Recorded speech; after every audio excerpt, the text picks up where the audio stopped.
3, who the fuck did I marry? So this is when he showed me a letter from Chase with the Chase logo at the top, stating that he had been approved for a mortgage for a $750,000 mortgage, or a $750,000 house. So he was like, we can't go over 750.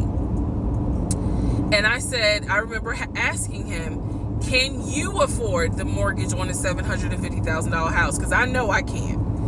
This is when he explains to me, I told you how I played arena football. I invested my money really well. So he said, I have money that will help pay for the mortgage. He was like, we're good. Like, I'm financially, I am okay. He was like, that's why I'm able to get approved for $750,000 mortgage.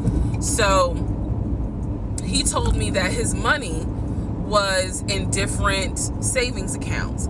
He said he had an account with Chase Bank, he had an account with US Bank, and he had an offshore account. This is what he told me. The offshore account, I was like, why? And he explained something about, oh, the U.S., the U.S. imposes taxes on money when you have a certain amount in U.S. banks. He was like, so everybody knows that it's smart to have some money in an offshore account. Y'all, look, I live paycheck to paycheck. I was like, okay, that's whatever. I said, so you have the money to pay for a home. I'm also holding in my hand a letter from Chase saying that he was approved for $750,000. So I went off of what I saw.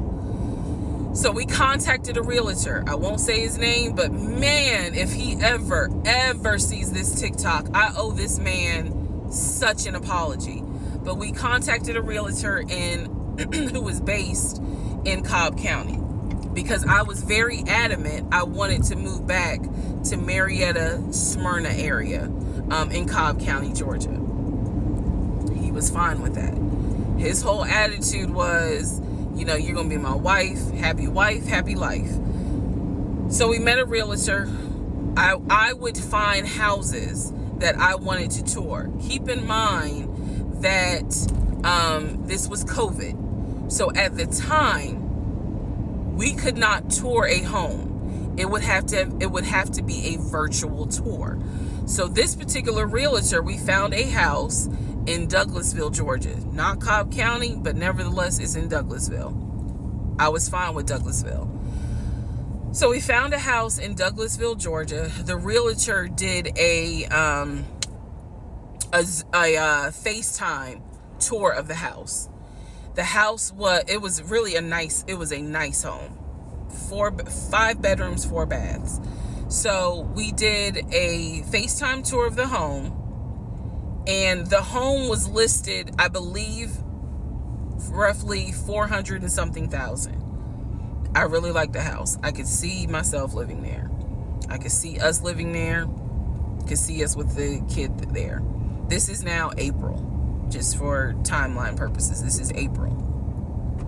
So he really liked the house. He was like, you know what, we'll put an offer in on the house. He was like, if you like it, because again, it was COVID, we weren't going to be able to see the house in person because the family still lived there. So he said, I'll put an offer in. We'll see if it's accepted. I said, okay. So he puts an offer in. He's telling me he put an offer in. I need to clarify some things he told me and the things that I actually saw. So for this house in Douglasville, he told me he was putting an offer in. The realtor would call me, because one thing that the realtor told us, he was like, if the woman likes the house, typically the house is going to get bought. So he kind of dealt with me a bit more than he did my ex-husband. And again, this is April 2020. This is before we got married. So at the time, he was my boyfriend. So the realtor was calling me and was like, hey, I put the offer in, and what they're asking for is proof of funds. And I did not know anything at this time about buying a house.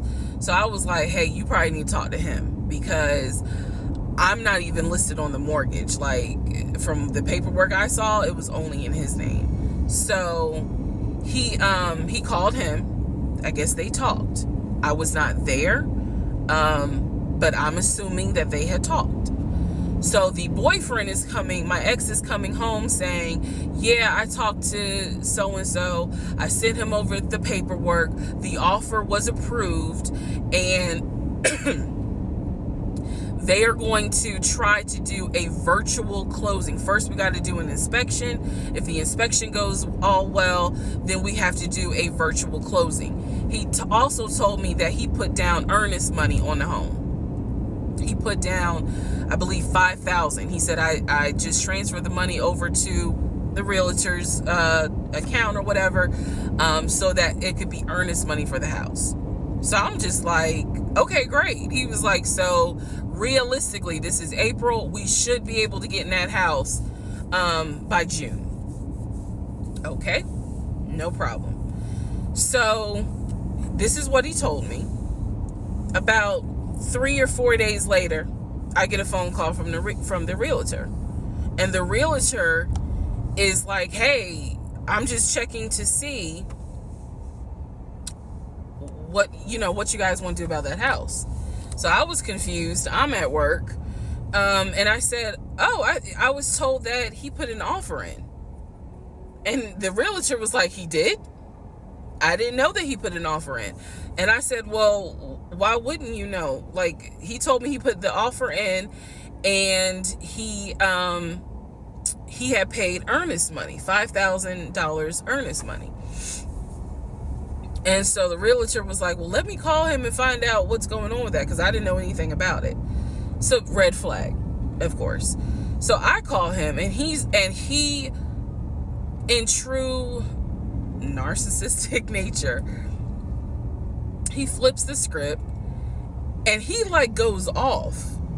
He's like cussing, going off, like he shouldn't, excuse me, I have the hiccups. He shouldn't be calling you. If he has a question, he should call me, because I'm the one that's on the mortgage. He was like, and now it's going to be an issue. And I said, well, did you put the offer in with him or not?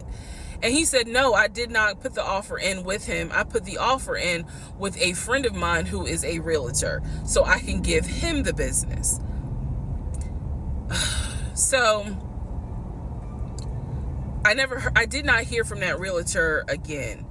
So I was just like, is the house under contract or is it not? He was like, yes, the house is under contract. This is how crazy things work out. About 3 days later, on realtor.com, I'm looking at the house because I was trying to figure out in my mind how I'm gonna decorate. It shows the house is under contract. So, showed my boyfriend. My boyfriend's like, I told you it was under contract. He was like, I did you not believe me? And I ain't had a heart to say, hell no, I didn't believe you. Like, it seemed too good to be true. But once I saw the house was under contract, I absolutely believe that, okay, it's under contract with him. Like, yeah, we're about to do inspection. We are about to move. And so we had driven by the house because, again, keep in mind, a family's still living there. So we had driven by the house. At this point, he was like, I want us to start looking for furniture so that way we can go ahead and order it. So when it's time to move, the furniture is ready, because it takes like 6 to 8 weeks sometimes for furniture to be delivered if they don't have it in stock. Like, he was very methodical and planning and saying, this is what we need to do. So we started going to Home Depot, Lowe's, because we had a printout of what the sellers were going to take. They were going to take the appliances. He had a printout. Let me be clear. He had a printout. So it said on there that they were going to take the appliances.